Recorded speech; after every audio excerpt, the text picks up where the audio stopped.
What is the strangest example that one of you have seen of AI going awry, and how could it have been easily prevented? I have an example where we had two parties in a conversation, and they both were using AI to read, and respond to emails.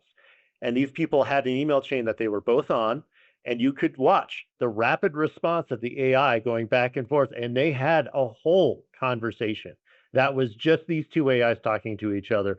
That basically they agreed on having a trip to Italy the next year, signing a contract for $3.4 million.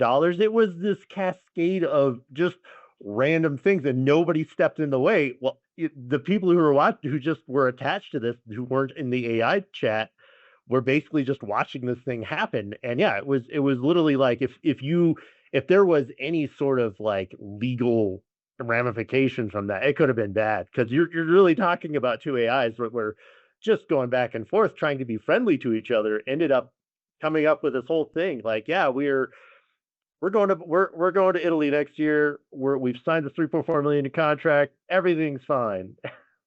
And easily just having somebody there to like, just having somebody, one of those parties, be in the middle of one of those emails and just like, nope, I'm not responding to this.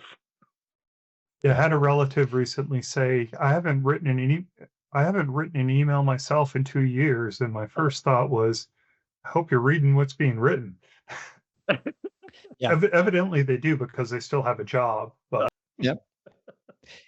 And our example, speaking of email, I think the biggest one we've seen, and a lot of the audits we're performing, we're looking at email responses, and we've seen a lot of phishing attacks where it'll sound very, very, it'll sound like your neighbor. That's probably the most real life example that I've seen, is the phishing attacks trying to get information so then can get further into your platforms and systems. Yeah, and they're very friendly and very nice, just like your friend Bill. So yeah.